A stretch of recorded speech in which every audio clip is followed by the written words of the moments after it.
ating pag-usapan ang kwento ng isang lalaki mula sa Spain.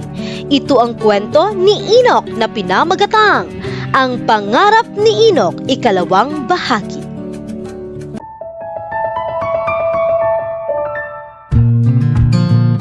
Ibinahagi ni Enoch sa kanyang asawang si Ingrid na malapit na niyang permahan ang mga dokumento para sa kanyang negosyo.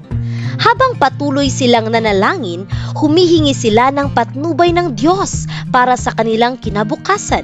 Si Ingrid na matagal nang umaasang magiging pastor si Enoch ay taimtim na nanalangin sa malinaw na ipahayag ng Diyos ang kanyang kalooban sa halip na manatiling tahimik. Kinabukasan, habang ginagawa ni Enoch ang kanyang personal na debosyon, binasa niya ang kwento ni Abraham na tinatawag ng Diyos upang iwan ang kanyang sariling bayan. Nais niyang makipag-usap din sana ang Diyos sa kanya ng ganoon, kalinaw at katiyakan. Hindi nagtagal, nakatanggap siya ng hindi inaasahang tawag mula sa Pangulo ng Sagunto Adventist College. Inanyayahan sina Enoch at Ingrid na maglingkod sa paaralan bilang dean ng mga lalaki at assistant dean ng mga babae na may kasamang sweldo at tirahan. Para kay Enoch, ang paanyayang ito ang malinaw na sagot ng Diyos at ang pagkakataong matagal na niyang ipinapanalangin upang makapaglingkod sa ministeryo bilang pastor. Bagamat nanalangin si Ingrid para sa patnubay ng Diyos, nag-alinlangan pa rin siya dahil nais niyang manirahan malapit sa kanyang ina matapos pumanaw ang kanyang ama. Humingi siya sa Diyos ng isang personal na tanda bago siya pumayag na lumipat sa Sagunto.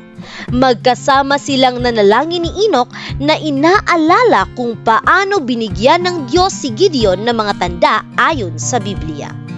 Kinabukasan, tahimik na nalangin si Ingrid na kung makipag-ugnayan sa kanya ang youth director ng Adventist Church sa Spain tungkol sa Bible board game na ginawa nila ni Enoch noong panahon ng COVID-19 lockdown, tatanggapin niya iyon bilang tanda mula sa Diyos. Kahit iniisip niyang napakalaki ng kanyang hinihingi, makalipas lamang ang 30 minuto ay nakatanggap siya ng mensahe mula sa youth director na nagsasabing patuloy pa rin nilang sinusuri ang kanyang board game.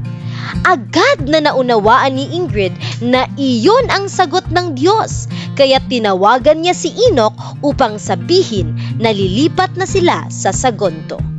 Sa kasalukuyan, naglilingkod sina Enoch at Ingrid sa Sagunto Adventist College kung saan nag-aaral din ang kanilang dalawang anak na lalaki.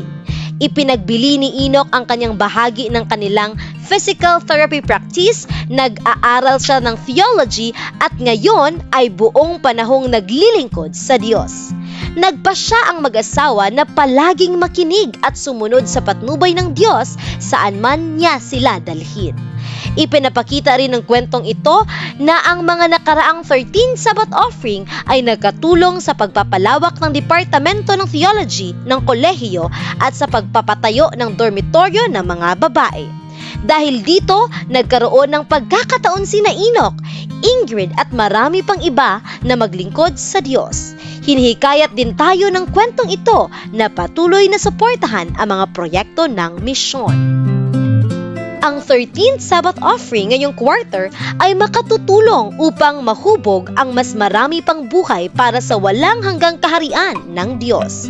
Maraming salamat sa inyong bukas palad na pagsuporta sa mga proyekto ng misyon sa Inter-European Division na kinabibilangan ng bansang Spain.